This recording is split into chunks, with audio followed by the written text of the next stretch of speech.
Passaríem a informació de resolucions d'alcaldia. Los elegidos de Compromís.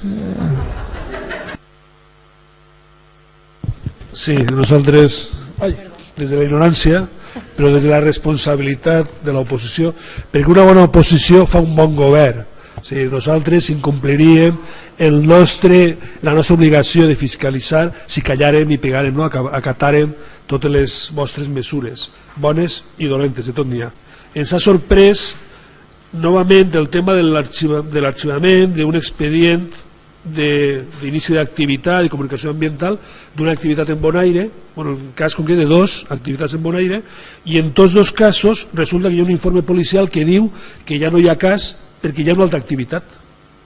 Hi ha una altra activitat. A més, dic literalment, visto que consta informe de la policía local en fecha de 5 de enero en el que se informa que en el local se ubica otra actividad diferente.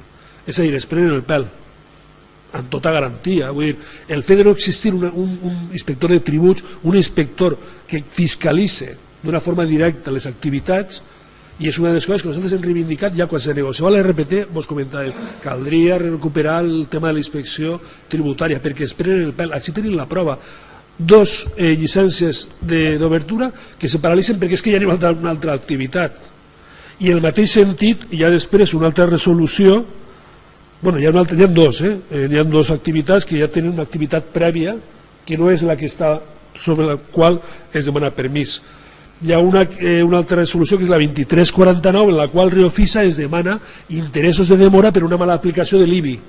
Té raó, és de llei, hem cobrat més del que toca, correcte, però quan ens enganyen, com és el cas, crec que l'Ajuntament hauria d'aplicar la màxima sanció que permeta la llei. O sigui, caldria revisar el tema de les sancions davant d'usos fraudulents de la informació, i en aquest cas que ocorre en el cas, per exemple, de les inspeccions tributàries sobre obres. Ja vos vaig comentar que Bonaire va dir públicament que havia invertit 24 milions d'euros en la reforma.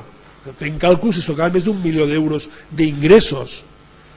Han ingressat més d'1 milió? A mi no em costa. No sé si el senyor interventor té constància que Bonaire ha pagat 1 milió.